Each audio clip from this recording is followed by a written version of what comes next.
दोस्तों, क्या आपने कभी ध्यान दिया कछुआ कछुओं के आसपास जब कोई परेशानी आती है, जब कोई चुनौती आती है तो वो क्या करता है? वो अपने आप को सिकोड़ के अपने खोल में घुसा लेता है और परेशानी उसके ऊपर से चढ़ के निकल जाती है।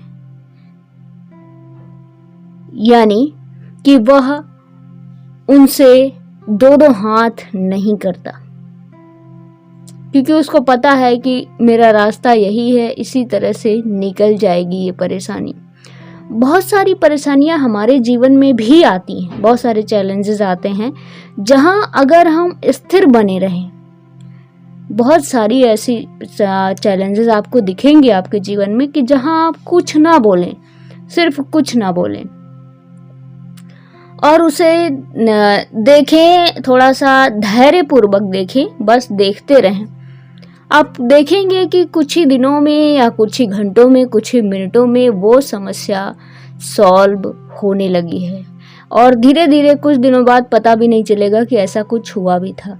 यानी कि हर सिचुएशन जो बनती है, चैलेंजेस जो आते हैं हमारे जीवन में, सभी का जवाब देना या सभी से बातें करना सबके लिए जरूरी नहीं है।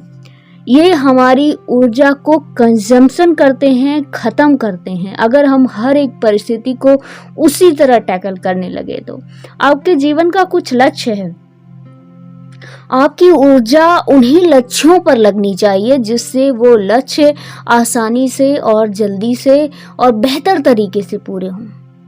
अदरवाइज जब आपकी ऊर्जा इधर उधर यहाँ वहाँ खर्च होती रहेगी, तब वो पर्टिकुलर लक्ष्य तक आप कैसे पहुँच पाएंगे और किस तरह से उसे अचीव कर पाएंगे जब आप कहीं हर जगह ऐसे वैसे लड़ झगड़ रहे हैं। यानी कि सपोज करो, मैं उदाहरण से समझाती हूँ, आप बाहर निकले हैं, गाड़ी चला रहे हैं, रास्ते में कहीं कुछ हो जाता है, सिंपली गाड़ी टच कर जाती है, खूब लड़ाई होती है, एक दूसरे को खूब भला बुरा कहा जाता है, उससे तो कुछ वापस होने वाला नहीं है।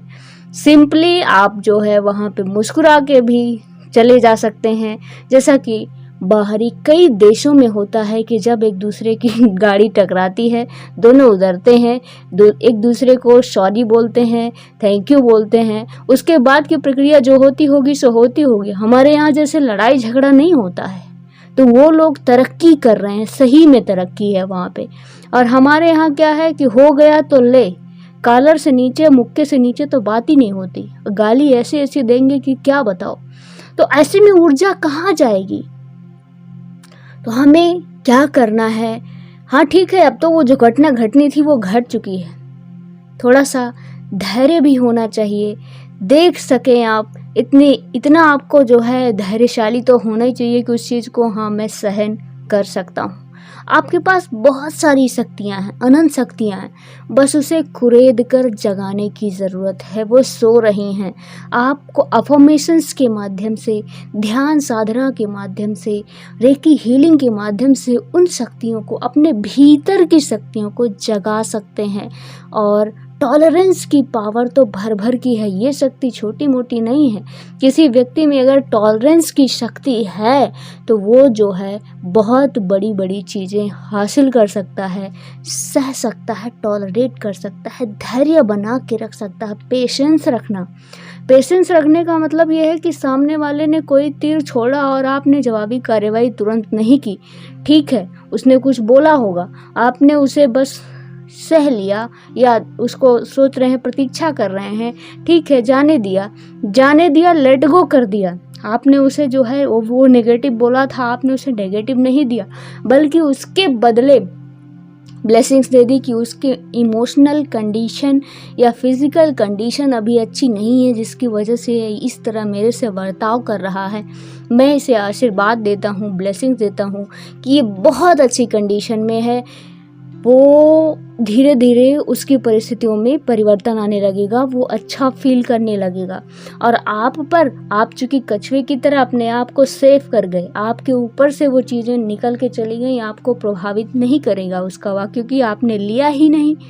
आप जब किसी के वाक्य को, किसी की बातों को अपने से लगाएंगे ही नहीं, लेंगे ही नहीं, किसी के बोलने से कोई फर्क नहीं पड़ता। एक ही परिस्थिति होती है, 10 लोग खड़े कर दो तो 10 लोग का अलग अलग जो है उस पर रिएक्शन होगा। तो परिस्थितियाँ तय नहीं करती कि हम कैसे रिएक्ट करेंगे, कि रिस्पॉन्स करेंगे। हमारे अंतर की शोल, हमारी आत्मा और उसमें कितनी मजबूती है, कितने गुण समाये हुए हैं, कितनी पावर हमारे भीतर है, वो तय करता है कि हम कोई परिस्थिति आने पर कैसा रिस्पॉन्स करते हैं, कैसा रिएक्ट करते हैं।